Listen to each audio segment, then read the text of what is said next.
You're nothing but the help, Carmen. You'll always be nothing. Victoria Ashford's cruel words echoed through the dining room as she laughed with her guests. The maid bowed her head and refilled the wine glasses without a word. But behind her humble eyes was a secret that would destroy everything the Ashfords had built. 10 years of recordings that would expose the darkest truths of one of America's most powerful families. The Ashford estate sat on 47 acres of prime Connecticut real estate, a sprawling Georgian mansion that had been featured in Architectural Digest 3 times and hosted everyone from senators to foreign diplomats. Its pristine white columns and manicured gardens projected an image of old money elegance and impeccable taste. But behind those beautiful walls lived secrets that could topple empires. Carmen Delgado had arrived at the estate on a rainy October morning exactly 10 years, 2 months, and 14 days ago. She was 32 then, a recent immigrant from the Philippines with a nursing degree she couldn't use because American bureaucracy didn't recognize her credentials. She needed work, any work, and the Ashford family needed a new housekeeper. The previous one had quit suddenly, the fourth to do so in 2 years. Carmen would later understand why. "You'll address me as Mrs. Ashford at all times," Victoria had said during her interview, looking at Carmen like she was examining a piece of furniture. "You'll be invisible unless needed. You'll speak only when spoken to. And you'll sign this." The document was a comprehensive non-disclosure agreement that essentially signed away Carmen's right to discuss anything she saw or heard in the house. Forever, Carmen signed it. She had no choice. Her mother back in Manila needed surgery. Her younger sister needed tuition money, and opportunities for Filipino women in America were limited no matter how many degrees they held. "Good." Victoria had smiled coldly. "You start tomorrow, 5 a.m. Don't be late." Carmen was never late. Not once in 10 years. The Ashford family consisted of 4 members, each more complicated than the last. Richard Ashford was the patriarch, a 67-year-old titan of finance who had built Ashford Capital into a $3 billion hedge fund. He was tall, silver-haired, and possessed the kind of quiet authority that made men twice his size shrink in his presence. To the outside world, he was a philanthropist, a family man, a pillar of the community. T.O. Carmen. He was a man who drank too much whiskey after midnight and made phone calls that would have destroyed his reputation if anyone heard them. Victoria Ashford was Richard's wife of 40 years, a former beauty queen who had traded her crown for a wedding ring and never let anyone forget either. At 63, she was still beautiful in that preserved, frozen way of women who had too much money and too little purpose. She spent her days planning charity galas, lunching with other society wives, and systematically destroying anyone she perceived as a threat to her social standing. Then there were the twins. Alexander and Alessandra Ashford were 35 years old, born 7 minutes apart, and had been competing with each other since their first breath. Alexander was the heir apparent, groomed from childhood to take over Ashford Capital. He had his father's height and his mother's cruelty, a combination that made him formidable in business and terrifying in person. Alessandra was the forgotten one, the daughter in a family that valued sons, the twin who was always 7 minutes behind. She had responded to a lifetime of being overlooked by becoming invisible in a different way. Through pills, through alcohol, through a series of rest cures at exclusive facilities that no one ever mentioned. Carmen saw it all, heard it all, and eventually recorded it all. IT started by accident. 3 years into her employment, Carmen had purchased a small digital recorder to help her remember the complicated grocery lists and dinner party details that Victoria would rattle off without bothering to slow down or repeat herself. The recorder was tiny, barely the size of a lipstick, and Carmen kept it in her apron pocket out of necessity. One night, she forgot to turn it off. Richard was in a study with a man Carmen had never seen before. She was bringing him drinks when she heard something that made her blood run cold. The offshore accounts are completely untraceable. The stranger was saying, "We've routed the money through 7 different countries. Even if the SEC investigates, they'll never find it. And the pension fund?" Richard asked, completely drained. "But the paperwork shows healthy returns.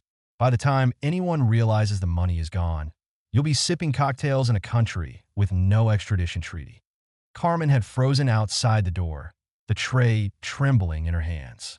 She was listening to Richard Ashford's plan to steal millions from innocent people's retirement savings. When she got back to her small room in the servants' quarters that night, she discovered her recorder had captured the entire conversation. She should have erased it, should have forgotten what she heard, should have kept her head down and continued being invisible. But Carmen thought about her mother, who had worked 40 years in a factory only to have her pension disappear when the company went bankrupt. She thought about the thousands of people who trusted Richard Ashford with their futures. She kept the recording, and she kept recording. Over the next 7 years, Carmen became a silent documentarian of the Ashford family's crimes, secrets, and betrayals. Her tiny recorder captured hundreds of hours of conversations that the family never suspected anyone could hear. She recorded Victoria blackmailing a senator's wife over an affair, threatening to expose her unless the senator voted favorably on a bill that would benefit Ashford Capital. She recorded Alexander bragging to his friends about bribing FDA officials to fast-track approval for a pharmaceutical company in which he had secretly invested, a drug that would later be linked to dozens of deaths. She recorded Richard's late-night phone calls to his mistress of 20 years, a woman he had set up in a Manhattan apartment and supported with money he hid from Victoria through a complicated web of shell companies. She recorded Alessandra, drunk and sobbing, confessing to her therapist over the phone that her father had molested her when she was a teenager and that her mother had known and done nothing. That last recording was the one that broke Carmen's heart. She had always sensed something wounded in Alessandra, something that went beyond sibling rivalry or parental neglect. Now she understood why the young woman tried so hard to disappear, but Carmen kept recording, because she knew that someday, somehow, the truth would need to come out. The question was when and how, and whether she would survive when it did. In her 10th year of service, Carmen had accumulated over 2,000 hours of recordings stored on encrypted drives that she kept in a safety deposit box in a bank 2 towns away. She had backup copies hidden in 3 other locations, including one with a lawyer in the Philippines who had instructions to release them if anything happened to her. She was methodical. She was patient. She was waiting for the right moment. That moment came on a Thursday evening in March. The Ashfords were hosting their annual spring gala, a fundraiser for Victoria's pet charity. Ironically, an organization that helped victims of financial fraud. The guest list included 200 of the most powerful people in the country, and Carmen had been working since dawn to ensure everything was perfect. She was passing through the library with a tray of champagne when she overheard Alexander on the phone. "I don't care what it takes," he was saying, his voice sharp with anger. "That maid has been here too long. She sees too much, hears too much. After the gala, I want her gone. Make it look like theft. Plant something in her room. I want her deported and discredited before she can cause any problems." Carmen's heart stopped. They knew. Somehow, after all these years, they suspected her. She kept walking, kept her face neutral, delivered the champagne to the guests with steady hands. But inside, she was calculating. She had planned for this possibility, but she hadn't expected it to come so soon. She had 3 days, maybe less. 3 days to execute a plan she had spent 7 years preparing. That night, after the gala ended and the guests departed, Carmen returned to her room and began packing. But she wasn't packing clothes. She was packing evidence. From a hollow space behind her closet wall, she retrieved a laptop that no one knew she owned. On it was a document she had been writing for years, a detailed timeline of every crime she had witnessed, cross-referenced with the recordings that proved them. She connected to a VPN, something she had learned to use from YouTube tutorials watched in secret, and began uploading files to secure cloud servers. Multiple copies, multiple locations, redundancy upon redundancy. Then she composed 3 emails scheduled to send in 72 hours unless she manually stopped them. The first was addressed to the Securities and Exchange Commission with attached recordings of Richard's pension fraud. The second went to the FDA and the families of patients who had died from Alexander's illegally approved drug with evidence of the bribes. The third was sent to every major news outlet in the country with a summary of everything she had documented and instructions on how to access the complete archive. Finally, she wrote a personal letter to Alessandra. "I know what he did to you. I know your mother did nothing. I'm sorry I couldn't help you sooner, but the truth is coming out now, and maybe you can finally heal. You deserve better than this family. You always did." Carmen, at dawn, Carmen walked out of the Ashford estate for what she knew would be the last time. She left her uniform folded neatly on her bed, her resignation letter on the kitchen counter, and 27 years of her life's recordings in the hands of justice. She didn't look back. The first 48 hours after Carmen's disappearance were chaos. Victoria discovered the resignation letter during her morning coffee ritual and immediately flew into a rage. How dare she leave without notice? After everything we've done for her. Richard was more concerned with practical matters. Have Alexander's people searched her room yet? Did she take anything? They searched. They found nothing. Carmen had been too careful. Alexander, meanwhile, was accelerating his plan to discredit her. He had already contacted immigration officials with fabricated concerns about Carmen's visa status. He had prepared false evidence of theft. He had even drafted a statement for the media, just in case. To help these days, Victoria complained to her friends at lunch. You give them everything, and they still betray you. She had no idea how prophetic those words would become that on the third day, the email sent at 9:47 a.m., the SEC received a detailed file outlining 10 years of financial fraud at Ashford Capital, including the systematic looting of pension funds that had destroyed the retirement savings of over 12,000 families. At 9:48 a.m., the FDA received evidence of criminal conspiracy to approve a dangerous medication, complete with recordings of Alexander Ashford personally negotiating bribe amounts. With government officials at 9:49 a.m., news organizations across the country received a press package that would dominate the news cycle for the next 6 months. BY noon, Richard Ashford's lawyers were calling in a panic. BY 3 p.m., federal agents were at the gates of the estate. BY evening, the entire country was watching as one of America's most respected families was exposed as criminals of the worst kind. Carmen watched it all unfold from a small apartment in Toronto, where she had crossed the border 2 days earlier using a passport she had obtained years ago through legal channels that the Ashfords never knew about. She watched Richard being led away in handcuffs, his silver hair disheveled, his patrician face frozen in disbelief. She watched Victoria collapse dramatically on the front steps, surrounded by cameras, wailing about betrayal and loyalty while wearing a $50,000 dress. She watched Alexander try to flee to the private airport, only to be intercepted by FBI agents who had been waiting for exactly that move. And she watched Alessandra, standing alone at the window of the mansion, watching her family destroy itself. But unlike the others, Alessandra wasn't crying. She was smiling, because Carmen's letter had reached her. The trial was the media event of the decade. Richard Ashford was charged with securities fraud, wire fraud, conspiracy, and theft amounting to over $400 million. His lawyers tried to claim the recordings were obtained illegally. But Carmen had been clever. She had recorded only in common areas and only conversations that were not legally protected.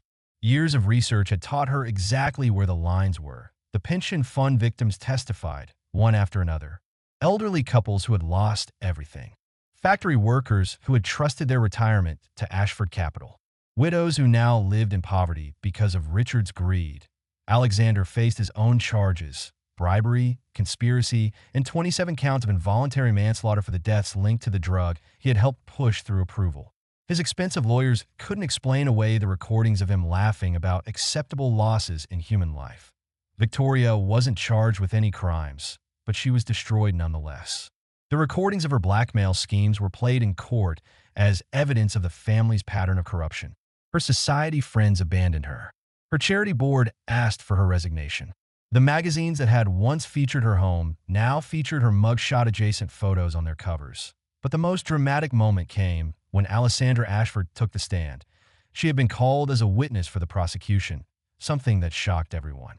The forgotten Ashford twin, the one who had spent her life in her family's shadow, was about to step into the light. Ms. Ashford, the prosecutor began, can you tell the court about your relationship with your family? Alessandra looked at her father, her mother, her brother. Then she looked at the packed courtroom, at the cameras recording every moment. My family is a lie, she said, her voice steady for the first time in years. Everything they've shown the world is a lie. The charity galas, the philanthropic donations, the perfect family Christmas cards, all lies designed to hide what they really are. And what are they really? Monsters, Alessandra said simply. My father stole from innocent people without a second thought. My brother killed people for profit and called them acceptable losses. And my mother, she paused. and for the first time, her voice wavered. My mother knew what my father did to me when I was 14 years old. She knew, and she told me to keep quiet because scandal would be bad for the family image. The courtroom erupted. Victoria screamed denials from the gallery. Richard's face went white. Alexander tried to leave, but was restrained by bailiffs. I spent 20 years trying to drink and drug myself to death because I believed I was the problem. Alessandra continued, tears streaming down her face. But I wasn't. They were. And it took a housekeeper, a woman they treated like furniture for a decade, to show me the truth. Carmen Delgado saved my life by exposing theirs. The judge called for order, but the damage was done. The Ashford family's reputation, already in tatters, was now completely destroyed. Richard Ashford was sentenced to 45 years in federal prison. He would die there, a broken man who had lost everything he had spent a lifetime stealing.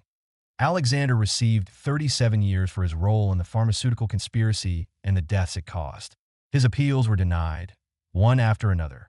Victoria was not imprisoned, but she faced a fate almost worse for a woman who had lived for social status, complete and total ostracism. She retreated to a small house in Florida, abandoned by everyone who had once clamored for her attention, and was occasionally spotted shuffling through grocery stores, unrecognized and alone. The victims of Richard's pension fraud received partial restitution from the seizure of Ashford assets. It wasn't everything they had lost, but it was something. And more importantly, they had the satisfaction of seeing justice served. Carmen Delgado became, briefly, a folk hero. News outlets wanted interviews. Publishers wanted book deals. Documentary filmmakers wanted to tell her story. She declined them all. Instead, she gave a single statement, released through the lawyer who had helped her prepare for this moment. For 10 years, I served the Ashford family. I cleaned their toilets, washed their sheets, served their meals, and witnessed their crimes. They never saw me as a person. To them, I was invisible, just another piece of the furniture. But invisible people see everything that I recorded what I saw not for money or fame, but for justice. For the 12,000 families whose pensions were stolen. For the patients who died from a drug that should never have been approved. For Alessandra, who suffered alone for decades because no one would believe her. The Ashfords taught me that the wealthy and powerful believe they are above consequences. They believe their money and connections will protect them forever. They believe that people like me, immigrants, workers, the invisible ones, will always stay silent. They were wrong to anyone else who is invisible, who sees crimes being committed by those who believe themselves untouchable. Know that your silence is not required. Know that the truth has power. And know that justice, though it may be delayed, is never impossible, that I will not be giving interviews or writing books. I do not want fame or fortune from this experience. I only want peace and to know that I did the right thing. Thank you for listening. Carmen Delgado. After the media storm faded, Carmen settled into a quiet life in Vancouver. She had money now. The pension fraud victims had pooled together a reward that Carmen tried to refuse, but eventually accepted when they insisted it was the least they could do. She used part of it to bring her mother from the Philippines for the surgery she needed. She used another part to fund her sister's medical school education. And she used the rest to open a small restaurant that served Filipino food to homesick immigrants and curious Canadians alike. She called it the Invisible Kitchen. One day, about 2 years after the trial, a woman walked into the restaurant. She was thin, with short hair and eyes that held both pain and peace. Carmen recognized her immediately. Alessandra, you remembered. Alessandra smiled. I wasn't sure you would. I remember everything about that house. Carmen said, including the fact that you were the only one who ever said please and thank you. Alessandra sat down at the counter. I've been looking for you for months. I wanted to thank you in person. You don't need to thank me. Yes, I do. Alessandra's eyes filled with tears. You gave me my life back, Carmen. After your letter, after the trial, I finally got help. Real help. I've been sober for 18 months. I'm in therapy. I'm actually happy sometimes. I didn't know that was possible. Carmen reached across the counter and took her hand. I'm so glad. That's all I wanted. There's something else. Alessandra pulled out an envelope. I've been fighting with the lawyers for over a year, but I finally got it approved. This is for you. Carmen opened the envelope and found a check. She looked at the amount and nearly fell over. Alessandra, this is $5 million. Alessandra confirmed. It's for my trust fund, the one part of the family money that wasn't stolen or frozen. I want you to have it. I can't accept this. Please. Alessandra squeezed her hand. You gave me something that money can't buy. Let me give you something in return. Use it for your restaurant, for your family, for anything you want. Just please take it. It would mean everything to me. Carmen looked at the check, then at Alessandra, then at the small restaurant she had built with her own hands. On one condition, she said finally, anything. You come back. Every month. For dinner. I'll cook your favorite. Alessandra laughed. A real laugh. Something Carmen had never heard from her in 10 years of service. You remember my favorite? Chicken adobo. Carmen smiled.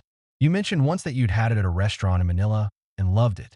You said it was the best thing you'd ever tasted, but that you could never tell your mother because she'd think it was too ethnic. Tears streamed down Alessandra's face. You remember that? From one conversation years ago, I told you, Carmen said softly. I remember everything, but especially the good things. Especially the moments when people showed me their real selves. Alessandra hugged her, and for a long moment, they stood there, two women from opposite ends of the social spectrum, bound together by truth and healing.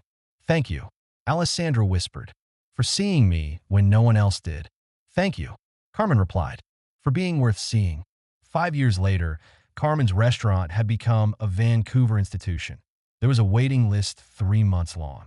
Food critics raved. Celebrity chefs asked for recipes. But Carmen never expanded, never franchised, never turned it into a brand. This is enough, she would tell the investors who approached her. This is exactly enough. Every month, Alessandra came for dinner. She had become a regular, a friend, and eventually a silent partner who invested in expanding the kitchen so Carmen could feed more people. Together, they had started a foundation funded by Alessandra's money and run by Carmen's vision that helped domestic workers and immigrants who witnessed crimes find the courage and resources to speak out. They provided legal support, protection, and job placement for anyone brave enough to tell the truth. They called it the Invisible Witness Foundation. One evening, as Carmen was closing up the restaurant, she found a young woman waiting outside. She was maybe 25, dressed in a maid's uniform, with eyes that held a familiar mixture of fear and determination. Are you Carmen Delgado? The young woman asked in Spanish. I am. I work for a family in West Vancouver. Very rich, very powerful. The young woman's hands were shaking. I've seen things, bad things, but I'm scared. I don't know what to do. Carmen put down her keys and sat on the bench outside the restaurant. She patted the seat next to her. Sit down, she said gently. Tell me everything. And as the young woman began to speak, Carmen listened, just as someone had once listened to her in a different time and place, because that was the real legacy she realized. Not the famous trial or the news coverage or even a foundation. The real legacy was this: teaching the invisible ones that their voices mattered, that their eyes and ears and memories were powerful, that the wealthy and corrupt could build walls of money and influence, but those walls could never silence the truth forever. Carmen had been invisible for 10 years. Now she spent her life making sure others never felt invisible again. And sometimes, late at night, she would think about Victoria Ashford's cruel words from so many years ago. You're nothing but the help, Carmen. You'll always be nothing. Carmen would smile at the memory, because the nothing had brought down an empire. The help had sent titans to prison. The invisible woman had changed the world. And that, Carmen knew, was the most powerful revenge of all. Not destruction, but transformation. Not hatred, but hope. Not remaining invisible, but using that invisibility to shine a light on the truth. She had served them dinner for 10 years. She had recorded everything. And in the end, justice had been served, along with the truth, the whole truth, and nothing but the truth.